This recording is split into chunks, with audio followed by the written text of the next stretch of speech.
आज हमारे पास ऑप्शन ये था कि हम दो टॉपिक्स जो है वो स्टार्ट कर सकते हैं। तो ये मैंने जो क्लासिकल मैक्रो इकोनॉमिक्स है यहीं से स्टार्ट कर रहा हूँ। ये काइंडली माइक अपना किसी का ऑन है वो जरा म्यूट कर दें। एक मिनट सर, मैं सबके माइक म्यूट करता हूँ, फिर आप अपना माइक दोबारा अनम्यूट करना। चलें, आप कंटिन्यू करें, मैं करता हूँ सर इधर से। जी जी मैं कर रहा हूँ। सो स्टूडेंट्स, आज का जो हमारा टॉपिक है that is classical macroeconomics. इसका थोड़ा सा इंट्रोडक्शन और जो philosophy of classical school of thought है वो मैं आपको बताना चाहूँगा। जो क्लासिकल स्कूल ऑफ थॉट है ये बेसिकली ये वेरी स्टार्ट में ये आपके साथ शेयर करना चाहूँगा कि ये जो क्लासिफिकेशन है ये किसने की है। ये जॉन मेनार्ड केन्स ने इसकी क्लासिफिकेशन की है। किसमें 1936 में जॉन मेनार्ड केन्स ने बुक लिखी थी और उन्होंने कहा कि 1936 से पहले के जो इकोनॉमिस्ट हैं या जिनकी फिलोसफी है या फिर जो थॉट है वो क्या कहलाते हैं, वो क्लासिकल इकोनॉमिस्ट कहलाते हैं।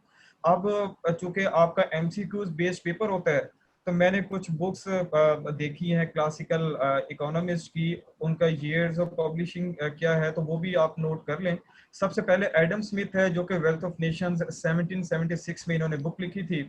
इसी तरह से डेविड रिकॉर्डो, ये भी क्लासिकल इकोनॉमिस्ट है। ये भी क्वेश्चन पूछा जा सकता है कि जो डेविड रिकॉर्डो है ये क्लासिकल इकोनॉमिस्ट है, नो क्लासिकल इकोनॉमिस्ट है, या फिर मॉडर्न स्कूल ऑफ थॉट से बिलोंग करते हैं, या फिर न्यू कनेजियन स्कूल ऑफ थॉट से बिलोंग करते हैं। तो आप ये बताएंगे कि ये डेविड रिकॉर्डो जो है ये क्लासिकल इकोनॉमिस्ट थे।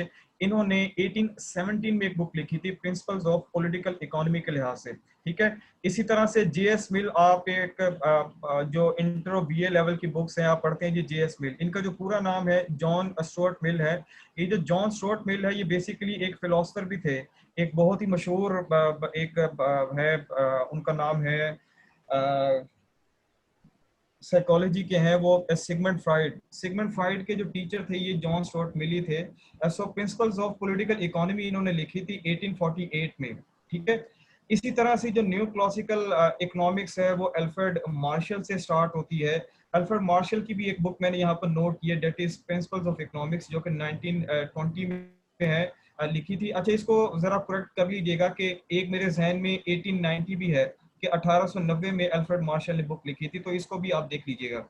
एसीपी को एक और इकोनॉमिस्ट है, फेमस इकोनॉमिस्ट है, इन्होंने द थ्योरी ऑफ अनएम्प्लॉयमेंट 1933 में लिखी थी। ठीक है। अब मैं थोड़ा सा इंट्रोडक्शन आपको देना चाहूंगा कि ये जो क्लासिकल स्कूल ऑफ थॉट है बहुत ज्यादा आप नाम सुनते हो, तो इनकी फिलॉसफी क्या थी बेसिकली। इनकी फिलॉसफी थी, ये दो मेन पॉइंट्स मैंने यहाँ पर निकाले हैं। वेरी फर्स्ट पॉइंट है equilibrium level of income at full employment. कि जो क्लासिकल स्कूल ऑफ थॉट के मानने वाले इकोनॉमिस्ट हैं उनका कहना ये है कि हमेशा इनकम का जो इक्विलिब्रियम होगा वो कहाँ पर होगा, वो फुल एम्प्लॉयमेंट पर होगा। ठीक है। और फुल एम्प्लॉयमेंट पर जो एक्चुअल जीडीपी है और जो पोटेंशियल जीडीपी है ये दोनों क्या होंगे, सेम होंगे। What is meant by actual and potential GDP. Actual GDP का मतलब ये है कि जो जो कि एक्चुअली आप रियलाइज करते हो, जो कि एक्चुअली प्रोड्यूस होती है, और जो पोटेंशियल जीडीपी है जो कि आपके जो गिवन रिसोर्सेज हैं उनको यूटिलाइज करते हुए प्रोड्यूस की जा सकती है। सो फुल एम्प्लॉयमेंट पर जो एक्चुअल और जो पोटेंशियल जीडीपी है ये दोनों क्या होंगे, सेम होंगे। अब हम मूव करते हैं क्लासिकल रेवोल्यूशन की तरफ। और बेसिकली इसको रेवोल्यूशन क्यों कहा जा रहा है ये आगे चलकर मैं एक्सप्लेन भी करूंगा। और आपको पता है कि जो रेवोल्यूशन है ये हमेशा कोई ना कोई जो ऑर्थोडॉक्स जो उस वक्त का निज़ाम होता है उसके खिलाफ ही आता है। अब क्वेश्चन ये पैदा होता है कि जब क्लासिकल रेवोल्यूशन आया है तो उस वक्त वो किस निज़ाम के या फिर किस सिस्टम के अगेंस्ट आया था। तो उस वक्त भी एक सिस्टम जो कि 16 और 17 जो सेंचुरी है उसमें बेसिकली एक सिस्टम जो है वो राइज था, उसका नाम था मर्केंटलिज्म। अब क्वेश्चन ये पैदा होता है कि जो मर्केंटलिज्म है ये किस सिस्टम का नाम है। इसके दो मेन पॉइंट्स हैं। नंबर वन है आपके पास बुलियनिज्म है और नंबर सेकंड है स्टेट एक्शन। बुलियनिज्म का मतलब क्या है? बुलियनिज्म का मतलब ये है कि किसी भी जो स्टेट है जिसके पास सबसे ज्यादा प्रीशियस मेटल होंगे वो उतनी ही पावरफुल कंसीडर की जाएगी। ठीक है। सो ये टेनेट्स भी कह सकते हैं और करेक्टरिस्टिक भी कह सकते हैं कि मर्केंटलिज्म सिस्टम की जो पहली जो करेक्टरिस्टिक है वो ये है कि इसको बुलियनिज्म का नाम दिया जाता है कि जिस कंट्री के पास जितने ज्यादा प्रीशियस मेटल होंगे वो उतनी ही स्ट्रॉन्ग और पावरफुल जो है वो कंसीडर होगी। नंबर सेकंड क्या है, स्टेट एक्शन। कि तमाम जो कैपिटल सिस्टम है उसको कौन कंट्रोल कर रहा होगा, जो रियासत है या फिर जो स्टेट है या फिर जो गवर्नमेंट है वो कंट्रोल कर रही होगी। तो ये बेसिकली ये निज़ाम एक राइज था। 1776 में एडम स्मिथ ने जो बुक लिखी, उसने इसके खिलाफ जो है वो आप ये कह सकते हैं कि बगावत की, और उसने उसने एक अपनी जो है वो थ्योरी प्रेजेंट की, जो कि आगे चलकर मैं आपको बताऊंगा। अच्छा, उसके बाद ये जो मर्केंटलिस्ट थे ये फ्री ट्रेड के खिलाफ थे। फ्री ट्रेड के ये इसलिए खिलाफ थे, उन्हें ये फील होता था कि अगर लोग चीजों को ज्यादा से ज्यादा इंपोर्ट्स करेंगे तो इसका मतलब ये कि हमारा इंपोर्ट बिल ज्यादा बनेगा। जब इंपोर्ट बिल ज्यादा बनेगा तो प्रीशियस मेटल जो है वो आपकी कंट्री से दूसरी कंट्री में जाना स्टार्ट हो जाएंगे, ठीक है। और ये एक्सपोर्ट को ये इनकरेज करते थे। एक्सपोर्ट को इसलिए इनकरेज करते थे कि हमारी जो प्रीशियस मेटल है वो दूसरे कंट्रीज की तरफ ना जाए, यानी कि हमें पेमेंट्स ना करनी पड़े। और जो इंपोर्ट्स हैं उनको डिस्करेज कैसे किया जाता था कि इंपोर्ट्स टैरिफ इम्पोज किए जाते थे ताकि जो प्रीशियस मेटल्स हैं वो दूसरे कंट्रीज में ना जा सके। आपने देखा होगा कि इस वो जो दौर है उस पर काफी ज्यादा मूवीज भी बनी हुई है। इवन के जो ताकतवर जो स्टेट्स थी वो कमजोर रियासतों पर हमला करती थी और उनके जितने भी जो रिसोर्सेज थे उसको कंट्रोल करती थी। और इवन के उनकी जो आर्मीज हैं वो भी ताकतवर आर्मी के लिए जो है वो काम करती थी। तो ये एक निज़ाम उस वक्त चल रहा था। तो इसी के दौरान जो है वो जो एडम स्मिथ है वो अपनी फिलॉसफी जो है वो लेकर आए। अब क्लासिकल इकोनॉमिस्ट ने अटैक बेसिकली किस चीज पे किया? अटैक इन्होंने किया कि emphasize real factors in determining wealth of nations, कि जो वेल्थ ऑफ नेशंस हैं उनको कौन से फैक्टर्स डिटरमिन करते हैं, वो रियल फैक्टर्स डिटरमिन करते हैं। यानी कि दो तरह के फैक्टर्स होते हैं, एक मॉनेटरी या फिर मनी फैक्टर्स होते हैं, एक होते हैं रियल फैक्टर्स होते हैं। रियल फैक्टर्स भी आगे चलकर मैं आपको बताऊंगा कि यहाँ पर भी चले मैं आपको बता दूं कि रियल फैक्टर्स का मतलब यह है कि किसी भी इकोनॉमी का जो कैपिटल स्टॉक है वो आपका जो आउटपुट का लेवल है उसको चेंज कर सकता है, या फिर जो टेक्नोलॉजी का लेवल है वो इकोनॉमी की जो आउटपुट का लेवल है उसको चेंज कर सकता है। इसके अलावा वहां चूंकि रेस्ट्रिक्टेड ट्रेड थी, तो जो क्लासिकल इकोनॉमिस्ट है ये बिलीव करते थे कि इस पर फ्री मार्केट सिस्टम पर। फ्री मार्केट सिस्टम का मतलब ये है कि जो डिमांड एंड सप्लाई की जो फोर्सेस हैं ये फ्रीली वर्क करेंगी। गवर्नमेंट जो है वो किसी भी तरह से इंटरवेंशन नहीं करेगी। जो मार्केट की जो फंडामेंटल फोर्सेस हैं वही डिसाइड करेंगी कि हमारा जो रेट ऑफ इंटरेस्ट है वो क्या होना चाहिए, या फिर किसी भी कमोडिटी की जो प्राइस है वो क्या होनी चाहिए। सो फ्री मार्केट इकोनॉमी थी, ठीक है। अब आप देख सकते हैं कि रेवोल्यूशन इसलिए कहा जा रहा है क्योंकि ये जो मर्केंटलिज्म का निजाम था ये बिल्कुल उसके क्या है कि ऑपोजिट है। वहां रेस्ट्रिक्टेड था ट्रेड, यहाँ पर फ्री मार्केट इकोनॉमी है। और नो स्टेट कंट्रोल, वहां पर स्टेट कंट्रोल कर रही थी, यहाँ पर स्टेट जो है वो कंट्रोल नहीं कर रही। बल्कि जो क्लासिकल इकोनॉमिस्ट हैं वो ये कहते थे कि अगर स्टेट जो है वो इंटरवेंशन करेगी तो इकोनॉमी के लिए क्या होगी, वो हार्मफुल होगी, खतरनाक होगी। सो रेवोल्यूशन कहते ही इसे हैं कि जैसे एक टेबल आपके पास जो सामने पड़ा हुआ है, अगर आप इसको बिल्कुल उल्टा दें तो वो रेवोल्यूशन कहलाएगा। सो मर्केंटलिज्म का जो निजाम था उस वक्त जो राइज था जिसमें स्टेट कंट्रोल था और जो ट्रेड जो है वो रेस्ट्रिक्शंस थी, बिल्कुल उसके ऑपोजिट फिलोसफी लेकर आए। कौन फिलोसफी लेकर आए? क्लासिकल इकोनॉमिस्ट, ठीक है। अब क्वेश्चन ये पैदा होता है कि जो आउटपुट है वो इंक्रीज कब होगी? आउटपुट इंक्रीज होगी कि जब स्टॉक ऑफ फैक्टर्स जो है और प्रोडक्शन ये इंक्रीज होंगे या फिर नई टेक्नोलॉजी सामने आएगी, ठीक है। और एक बहुत बड़ा जो फर्क है वो मनी का है कि मनी मर्केंटलिज्म में जो मर्केंटलिस्ट, ये नोट करना है आपने, जो मर्केंटलिस्ट थे वो ये बिलीव करते थे कि अगर किसी भी इकोनॉमी में अब मनी सप्लाई अगर इंक्रीज हो जाएगी तो सबके पास पहले से ज्यादा पैसे आ जाएंगे। सबके पास पहले से ज्यादा पैसे आएंगे तो वो क्या करेंगे, अपनी कंजम्पशन को बढ़ा देंगे। जब कंजम्पशन को बढ़ाएंगे तो डिमांड बढ़ेगी, जब डिमांड बढ़ेगी तो आउटपुट को बढ़ाना पड़ेगा और एम्प्लॉयमेंट भी बढ़ जाएगी। सो मर्केंटलिज्म का बिलीव ये था कि मनी सप्लाई जो है या फिर जो क्वांटिटी ऑफ मनी है वो आउटपुट और एम्प्लॉयमेंट लेवल को चेंज कर सकती है। लेकिन जो क्लासिकल है इन्होंने बिल्कुल उसके ऑपोजिट कहा और ये कहा कि money is only a medium of exchange, कि मनी कुछ भी नहीं, ना इसको स्टोर किया जा सकता है ना ही ये आउटपुट और एम्प्लॉयमेंट के लेवल को चेंज कर सकती है। ये जस्ट क्या है, आपके पास मीडियम ऑफ एक्सचेंज है। अच्छा, उसके बाद देखिए जी क्लासिकल इकोनॉमिक्स जो है stress the role of real variables. जो रियल वेरिएबल्स हैं उन पे स्ट्रेस किया है। जबकि जो मर्केंटलिज्म का जो निज़ाम था उसमें जो मॉनेटरी वेरिएबल्स थे उन पर ज्यादा फोकस किया जाता था, स्पेशली मनी पर ज्यादा फोकस किया जाता था। ठीक है, अच्छा उसके बाद ये दो मेन पॉइंट्स हैं इसके। Number one, self adjusting tendency of the economy.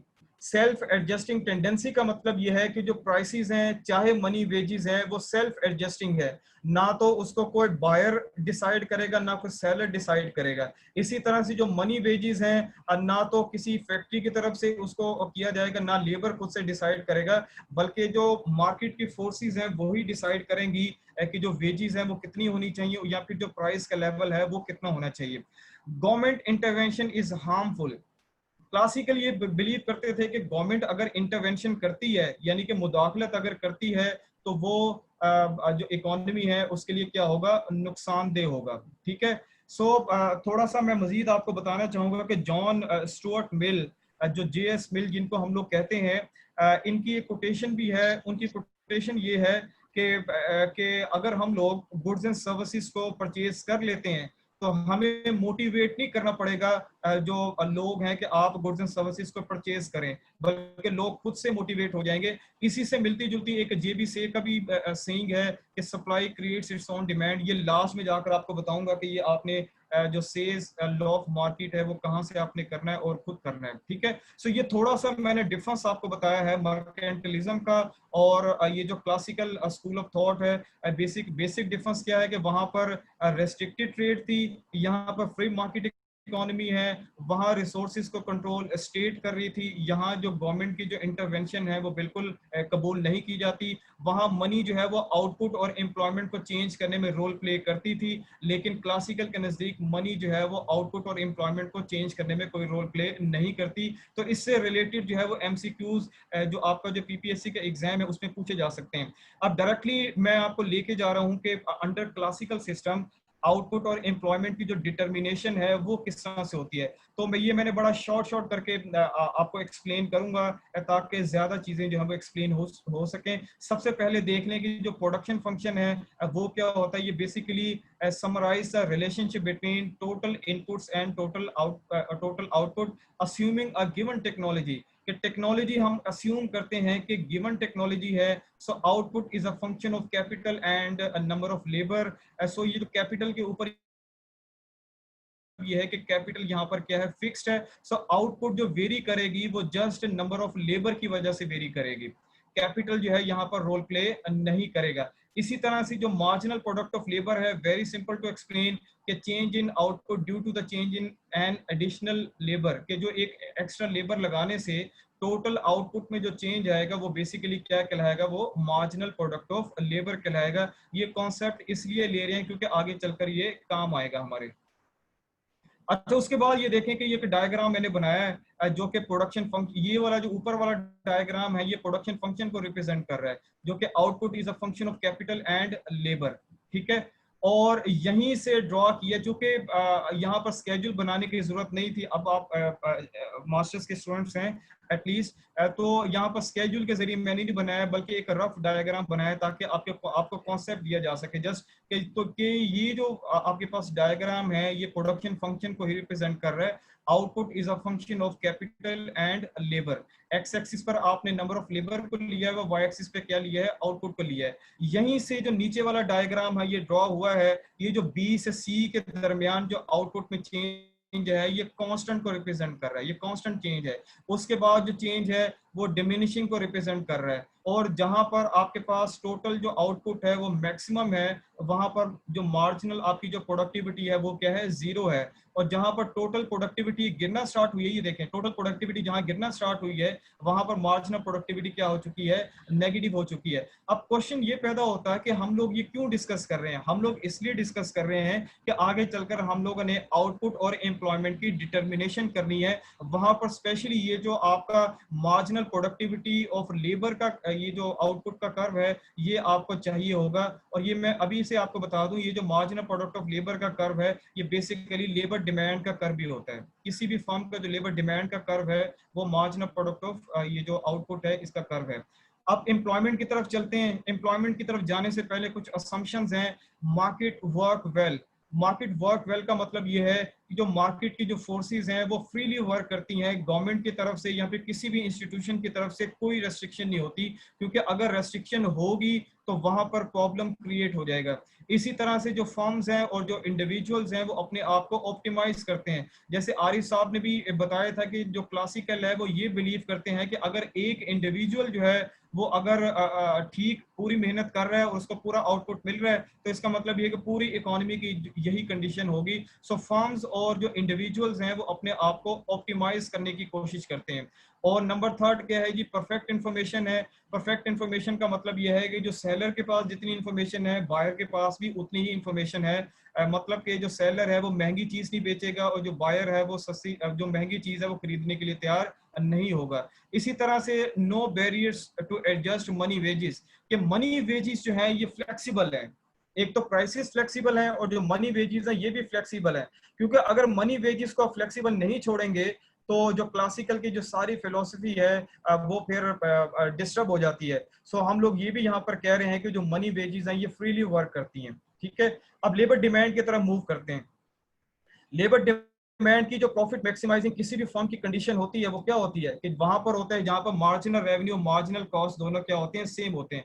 अब फॉर एग्जांपल कि हम लोग एक ऐसी फर्म की बात कर रहे हैं कि जिसमें जो आउटपुट प्रोड्यूस की जा रही है वो जस्ट एक ही फैक्टर प्रोडक्शन है जो कि क्या है, लेबर है। सो अगर जो एक्स्ट्रा यूनिट प्रोड्यूस किया जाएगा उस पर जो कॉस्ट आएगी वो जस्ट लेबर की जो कॉस्ट है वही कॉस्ट आएगी। So this is the reason जो मार्जिनल कॉस्ट है वो किसके इक्वल होगी, W ओवर MPN के इक्वल होगी। यहाँ पर ये जो W है ना ये मनी वेज को रिप्रेजेंट कर रहा है। किसको ये नोट कर लें, जो W है ये मनी वेज को रिप्रेजेंट कर रहा है और ये जो मार्जिनल प्रोडक्ट ऑफ लेबर है ये रिप्रेजेंट कर रहा है मार्जिनल प्रोडक्टिविटी ऑफ लेबर को। ठीक है, सो अगेन मैं आपको ये पॉइंट बता दूं कि marginal cost is equal to money wage over ये जो MPN है ये क्या है, चूंकि एक ही फैक्टर ऑफ प्रोडक्शन है। सो एक जो एक्स्ट्रा यूनिट प्रोड्यूस किया जाएगा उस पर जो कॉस्ट आएगी ना वो लेबर की ही कॉस्ट आएगी। ठीक है, जो लेबर की जो एडिशनल कॉस्ट है उसको मार्जिनल कॉस्ट कहा जा रहा है और जो मार्जिनल कॉस्ट है वो किसके इक्वल है, W ओवर MPN के इक्वल है। और शॉर्ट रन प्रॉफिट कंडीशन क्या होती है कि जहां पर प्राइस इक्वल हो जाता है मार्जिनल कॉस्ट के। सो ये जो मार्जिनल कॉस्ट की इक्वेशन है ना इसको आपने याद रखना है। नेक्स्ट पेज पे हम लोग क्या करते हैं कि ये जो P is equal to MC है ना, MC की जगह पर W ओवर MPN अगर मैं पुट कर दूं तो कोई इश्यू तो नहीं है, क्योंकि ऊपर हम लोग कह चुके हैं कि जो मार्जिनल कॉस्ट है ये ऊपर कह चुके हैं कि मार्जिनल कॉस्ट ये वो इसकी इक्वल है। So this is the reason कि यहाँ पर मार्जिनल कॉस्ट की जगह पर ये मैंने पुट कर दिया है। अब इसको सिंपल क्रॉस मल्टीप्लिकेशन की है कि ये जो MPN है ये इस साइड पे चला गया और ये P जो है वो इस साइड पे चला गया। सो मार्जिनल प्रोडक्टिविटी ऑफ लेबर जो है किसके इक्वल है, ये रियल वेज के इक्वल है, ये W ओवर P। यानी कि मनी वेज को अगर प्राइसेस पे डिवाइड कर दिया जाए तो ये आपके पास क्या आ जाएगी, रियल वेज आ जाएगी। अब क्वेश्चन हमारा ये था कि एक जो पर्टिकुलर फर्म है उसको कैसे पता चलेगा कि उससे कितने लेबर हायर करने चाहिए कि जो ऑप्टिमल होंगे। सो एक पर्टिकुलर फर्म को उतने लेबर हायर करने चाहिए जहां पर उसकी जो मार्जिनल प्रोडक्टिविटी ऑफ लेबर है वो किसकी इक्वल हो जाए, रियल वेज की इक्वल हो जाए। अगर मार्जिनल प्रोडक्टिविटी ऑफ लेबर ज्यादा है, रियल वेज कम है, तो अभी मजीद आपके पास टाइम है एडिशनल लेबर लगाने का। लेकिन अगर रियल वेज ज्यादा हो गई है और मार्जिनल प्रोडक्टिविटी ऑफ लेबर जो है वो कम है तो इसका मतलब यह है कि आप अगर एडिशनल लेबर लगाओगे तो आपको क्या फेस करना पड़ेगा, लॉस फेस करना पड़ेगा। So firm will hire the labour demand where real wage equal to the marginal product of labour. ये जो कंडीशन है इस कंडीशन को एक डायग्राम के जरिए मैंने यहाँ पर ये समझाया हुआ है। जैसे फॉर एग्जांपल कि अगर आपके पास जो रियल वेज है अगर W ओवर P हो, ये वाला पोर्शन हो, तो आप कितने लेबर हायर करोगे, आप 3 लेबर हायर करोगे। ठीक है, ऑन दी अदर हैंड अगर ये जो रियल वेज है ये किसी वजह से बढ़ जाए, ये W ओवर P से बढ़कर क्या हो जाए, W ओवर P1 हो जाए, तो आप कितने लेबर हायर करोगे, 2 लेबर हायर करोगे। इसी तरह से अगर ये जो रियल वेज है W ओवर P से कम होकर W ओवर P2 हो जाए तो फिर आपके लिए ऑप्टिमल पॉइंट कौन सा होगा, ये C पॉइंट होगा। और C पॉइंट पर लेबर कितने आप डिमांड कर रहे हैं, 4 डिमांड कर रहे हैं। सो यहाँ से हमने एक कनेक्शन बनाया है कि जैसे जैसे रियल वेज बढ़ती चली जा रही है दूसरी तरफ क्या हो रहा है कि लेबर वेज की जो डिमांड है वो कम होती चली जा रही है। और जैसे जैसे रियल वेज कम होती चली जा रही है, जो रियल वेज है वो सॉरी जो ये जो लेबर की डिमांड है वो इंक्रीज होती चली जा रही है। और यहाँ पर एक और मैं बात आपको बताना चाहूंगा कि जो लेबर डिमांड है ये भी पूछा जा सकता है ये किसकी तरफ से होती है, फर्म्स की तरफ से होती है, हाउस होल्ड की तरफ से होती है, या किसकी तरफ से होती है।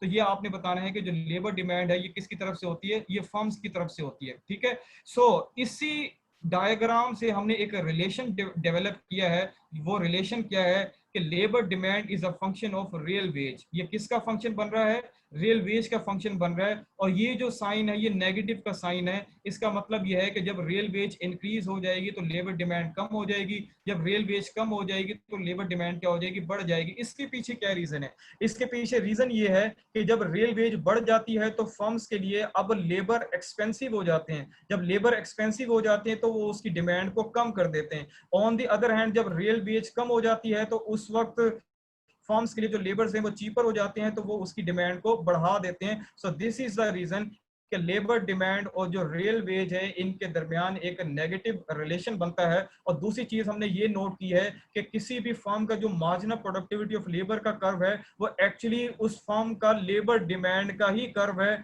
और हमें कैसे पता चलेगा कि हमें कितने लेबर हायर करने चाहिए, तो हमें पता ऐसे चलेगा कि जहां पर मार्जिनल प्रोडक्टिविटी ऑफ लेबर और जो रियल वेज दोनों सेम हो जाएं तो उतने ही लेबर हमें हायर करने चाहिए, हमें उससे एडिशनल लेबर जो है वो हायर नहीं करना चाहिए।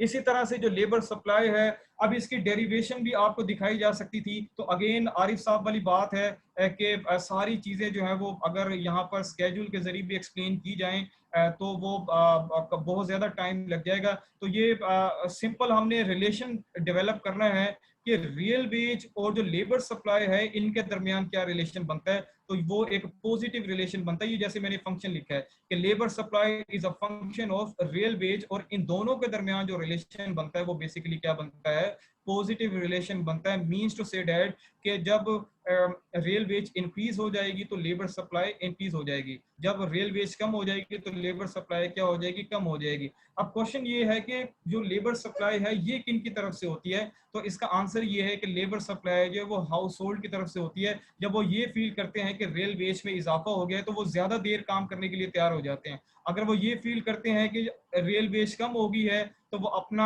जो लेजर टाइम है, जो आराम सुकून वाला टाइम है, उसको वो प्रेफर करते हैं। ठीक है, जब ये लेबर सप्लाई को बनाया जा रहा होता है ना तो वो एक ट्रेड ऑफ होता है। वो किसके दरमियान ट्रेड ऑफ होता है, 24 घंटे किसी भी इंडिविजुअल के पास होते हैं, तो वो ट्रेड ऑफ करता है किसके दरमियान के उसने आराम ज्यादा करना है कि काम ज्यादा करना है। सो अगर काम ज्यादा करेगा तो आराम के लिए कम टाइम बचेगा, अगर आराम ज्यादा करेगा तो काम के लिए जो है वो कम टाइम बचेगा। सो इसका मतलब ये है कि लेबर सप्लाई में हमने ये देखा कि there is a positive relationship between real wage and labour supply. और एक चीज आपने ये भी नोट की होगी कि चाहे वो लेबर डिमांड है चाहे वो लेबर सप्लाई है, दोनों फंक्शन किसका बन रहे हैं, रियल वेज का ही फंक्शन बन रहे हैं। लेकिन एक नेगेटिवली स्लोप्ड है और दूसरा क्या है, पॉजिटिवली स्लोप्ड है। उसकी इकोनॉमिक जस्टिफिकेशन जो है वो मैं ऑलरेडी आपको बता चुका हूं।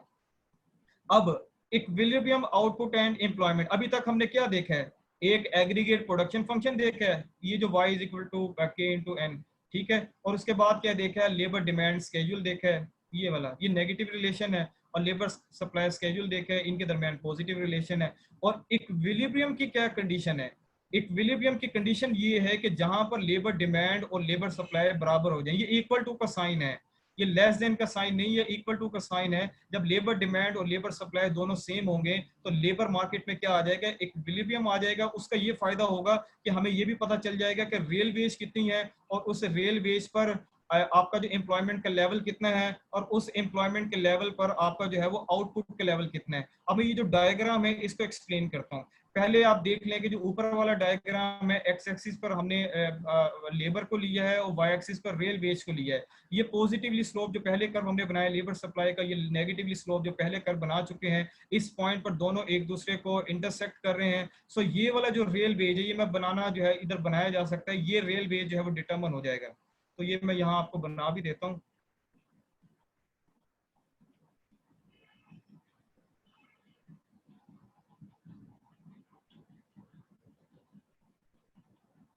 ये ये जो रियल वेज है, ये रियल वेज जो है वो सेट हो गई है। ठीक है, ये रियल वेज जो है वो सेट हो गई है। इस रियल वेज पर एम्प्लॉयमेंट का लेवल कितना है? एम्प्लॉयमेंट का लेवल है एन नॉट, ठीक है, ये डिटरमन हो गया। ठीक है, उसके बाद नीचे देखा जाए, नीचे अगर हम लोग जाएं, नीचे अगर हम लोग जाएं, ये एक मिनट, ये इसको जरा मैं ऊपर कर लूं, चलें। ये अगर नीचे जाए तो इस एम्प्लॉयमेंट के लेवल पर जो कि एन नॉट है, यहां पर आपके पास आउटपुट का लेवल क्या है? वाई नॉट है। ये वही प्रोडक्शन फंक्शन वाला कर्व हमने बना दिया। ठीक है, सो इक्विलिब्रियम आउटपुट कितनी है? वो वाई नॉट है, और जो इक्विलिब्रियम जो है वो आपके पास एम्प्लॉयमेंट है वो कितनी है? वो एन नॉट है। यही दो चीजें हमने यहाँ पर क्या करनी थी? डिटरमन करनी थी। उम्मीद है कि आपको समझ आ गई होगी। इससे आगे की तरफ मैं मूव होता हूँ। इससे आगे की तरफ मूव हुआ जाए तो लेबर मार्केट, इसको क्लियर कर लें। ठीक है, ये labour market equilibrium and money wages, ये बड़ा इंटरेस्टिंग है। यहां से एमसीक्यूज जो है वो आ सकता है। ठीक है, अब ये बेसिकली क्या है कि जब मार्केट के अंदर डिसइक्विलिब्रियम हो जाए तो प्राइस का लेवल और जो मनी वेजेस हैं, चूंकि ये सेल्फ एडजस्टिंग है, किस तरह से इनमें एडजस्टमेंट होती है, वो मार्केट में दोबारा से इक्विलिब्रियम आ जाता है। मैं ये चलता हूँ, ये पहले ये नीचे वाले डायग्राम की तरफ। अब नीचे वाले डायग्राम पर जाने से पहले ये स्पॉटलाइट में ऑन करता हूँ ताकि आपको पता चल जाए।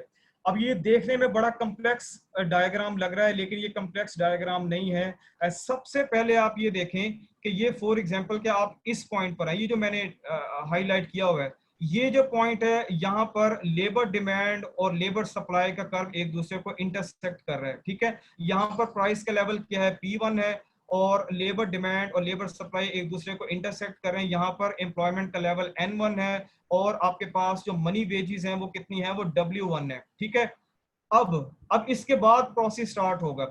इसके बाद क्या हुआ कि अगर प्राइस का लेवल इंक्रीज हो गए, जब प्राइस का लेवल इंक्रीज हुआ तो ये जो आपका लेबर डिमांड का कर्व है ना, ये ऊपर की तरफ शिफ्ट हो गया। ये ऊपर, ये ऊपर शिफ्ट हो गया। आप इस पॉइंट पर आ गए। अब इस पॉइंट पर क्या हुआ है? इस पॉइंट पर हुआ ये है कि आपका जो इक्विलिब्रियम है वो डिस्टर्ब हो गया है, और आप कहां पर आ गए हैं? इस N1 से N2 की तरफ आ गए। कहां आ गए? इस N1 से N2 की तरफ आए हैं। अब जाहिर सी बात है, जब प्राइस का लेवल इंक्रीज हुआ है तो लेबर सप्लाई का कर्व भी तो शिफ्ट होगा। सो लेबर सप्लाई का कर्व कहां शिफ्ट हो जाएगा? वो लेफ्टवर्ड शिफ्ट हो जाएगा। जैसे वो लेफ्ट, ये देखें, इससे जब ये लेफ्टवर्ड शिफ्ट हुआ तो ये पॉइंट देखें।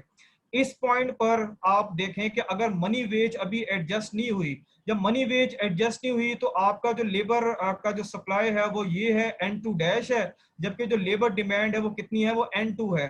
सो N2 डैश और ये जो N2 है, इसके दरमियान एक्सेस डिमांड है, यानी कि सप्लाई कम है और डिमांड क्या है? ज्यादा है। जब सप्लाई कम और डिमांड ज्यादा होगी, एक्सेस डिमांड होगी, तो मार्केट में क्या होगा? लेबर का शॉर्टेज हो जाए। अब ये फिलोसफी जरा आपने सुननी है। जब मार्केट के अंदर लेबर का शॉर्टेज पैदा हो जाएगा तो उसमें क्या होगा कि जो मनी वेजेस हैं वो बढ़ना स्टार्ट हो जाएंगी। तो वो जो फैक्ट्री के जो मालकान हैं उन पर प्रेशर होगा कि मनी वेजेस को उनको बढ़ाना पड़ेगा। अब होगा क्या कि अगर कोई एक फैक्ट्री जो है वो अपनी लेबर्स की मनी वेजेस को बढ़ाती है, तो बाकी दूसरी फैक्ट्रियों वाले लोग अपनी फैक्ट्री को छोड़कर उसकी तरफ आना स्टार्ट हो जाएंगे। सो देखते देखते क्या होगा कि पूरी मार्केट में जो मनी वेजेस हैं वो बढ़ना स्टार्ट हो जाएंगी। वो बढ़ के किधर आ जाएगी? W1 से W2 पर आ जाएंगी। जैसे ही W1 से W2 पर आएंगी तो आप इस N2 से वापस किधर आ जाएंगे? N1 पे वापस आ जाएंगे। और जब N1 पे वापस आएंगे तो ऊपर आ जाएं आप। जब ऊपर आएंगे तो इसका मतलब ये है कि जितना प्राइस का लेवल बढ़ा था उतना ही मनी वेज का लेवल बढ़ गया है, और जितनी एडजस्टमेंट रिक्वायर्ड थी प्राइस बढ़ने की वजह से मनी वेज में वो उतनी हो चुकी है। सो रियल वेज में कोई चेंज नहीं आया। जब रियल वेज में कोई चेंज नहीं आया तो इसका मतलब ये है कि जो असल जो एम्प्लॉयमेंट का लेवल है वो भी चेंज नहीं हुआ। अब इसके बाद दोबारा से देख लें कि प्राइस के लेवल अगर P1 से भी बढ़कर किधर चला गया? P3 की तरफ, ये P2 से P3 की तरफ चला गया। अगेन क्या हुआ कि आपके पास जो है वो लेबर की जो है वो डिमांड बढ़ गई, लेबर की सप्लाई कम है। अगेन प्रेशर क्रिएट होगा, मनी वेजेस को बढ़ाना पड़ेगा। आप W2 से W3 की तरफ आएंगे। सो जैसे W3 की तरफ आएंगे तो अगेन जितना प्राइस का लेवल बढ़ा था उतने ही मनी वेज के लेवल बढ़ गया है। सो इसका मतलब क्या हुआ? इसका मतलब ये हुआ कि रियल वेज चेंज नहीं हुई। जब रियल वेज चेंज नहीं हुई तो इसका मतलब ये है कि जो आपका जो एम्प्लॉयमेंट का लेवल है वो चेंज नहीं हुआ। जब एम्प्लॉयमेंट का लेवल चेंज नहीं हुआ तो इसका मतलब क्या हुआ? इसका मतलब ये हुआ कि आपका जो आउटपुट का लेवल है वो भी चेंज नहीं हो रहा। सो जस्ट प्राइस का लेवल चेंज हो रहा है। ये P1 से 2P1, 2P1 से 3P1 पे गए हैं। सो एम्प्लॉयमेंट भी चेंज नहीं हुई, आउटपुट भी चेंज नहीं हुई। दिस इज द रीजन कि उन्हीं जो ऊपर वाला जो हमारे डायग्राम्स थे, ये जो ऊपर हमने डायग्राम्स बनाए हैं, इसी से ये एक वर्टिकल एग्रीगेट सप्लाई कर्व हमने ड्राइव किया है। सो हम लोग ये कहेंगे, पूछा जा सकता है कि जो क्लासिकल का जो एग्रीगेट सप्लाई कर्व है वो पॉजिटिवली स्लोप्ड होता है, वो वर्टिकल होता है, वो नेगेटिवली स्लोप्ड होता है, वो हॉरिजॉन्टल होता है। तो आपने यही बताना है कि वहां पर के जो एग्रीगेट सप्लाई का कर्व है क्लासिकल का, वो क्या होता है, वो वर्टिकल शेप होती है। और कोई भी आपसे रीजन पूछ ले कि एग्रीगेट सप्लाई कर्व, जैसे इंटरव्यू में कोई पूछ ले कि एग्रीगेट सप्लाई कर्व जो है वो पॉजिटिवली सॉरी जो ये जो वर्टिकल है ये क्यों होता है, तो आप ये कहेंगे कि प्राइस और ये जो मनी वेज है उनमें जब ये एडजस्टमेंट होती है वो सेम प्रोपोर्शन के साथ होती है। सो जब ये सेम प्रोपोर्शन के साथ एडजस्टमेंट होती है तो रियल वेज में कोई चेंज नहीं आता। जब रियल वेज में कोई चेंज नहीं आता तो इसका मतलब यह है कि एम्प्लॉयमेंट का लेवल भी चेंज नहीं होता। जब एम्प्लॉयमेंट का लेवल चेंज नहीं होता तो आउटपुट का लेवल कैसे चेंज हो सकता है। So this is the reason कि आपका जो एग्रीगेट सप्लाई कर्व है वो क्या रहता है, वो वर्टिकल रहता है। सो यहां पर ये देखें कि ये यहां से एमसीक्यूज बन सकता है कि अगर प्राइस का लेवल जो है वो मनी वेजेस से क्या है, ज्यादा है, तो आपसे पूछा जा सकता है कि मनी वेज को बढ़ना पड़ेगा या कम होना पड़ेगा या स्टेबल रहेगी। सो मनी, इसका जो आंसर क्या होगा कि मनी वेज को बढ़ना पड़ेगा। अब क्वेश्चन ये पैदा होता है कि कब तक बढ़ना पड़ेगा, ये उस वक्त तक बढ़ना पड़ेगा कि जितना एडजस्टमेंट जो है वो प्राइस में हुई है, जब तक कि उतनी सेम एडजस्टमेंट जो है वो मनी वेजेस में नहीं हो जाती, तब तक जो है ये एडजस्टमेंट जो है, एडजस्टमेंट का जो प्रोसेस है ये चलता रहेगा। जैसे ही प्राइस और ये जो मनी वेजेस हैं इनमें जो एडजस्टमेंट है वो सेम रेट के साथ हो जाएगी, सेम प्रोपोर्शन के साथ हो जाएगी, तो आपका रियल वेज सेम हो जाएगा। जब रियल वेज सेम होगा तो इसका मतलब ये है कि आपका एम्प्लॉयमेंट का लेवल चेंज नहीं होगा। जब एम्प्लॉयमेंट का लेवल चेंज नहीं होगा तो आपका आउटपुट का लेवल भी चेंज नहीं होगा। जी उम्मीद है समझ आ गई होगी स्टूडेंट्स। आरिफ साहब ठीक है?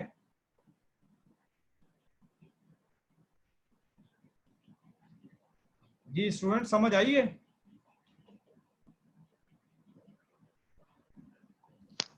यस सर, समझ आ गई है, कंटिन्यू करें आप। Yes sir, yes yes sir, समझ आ गया।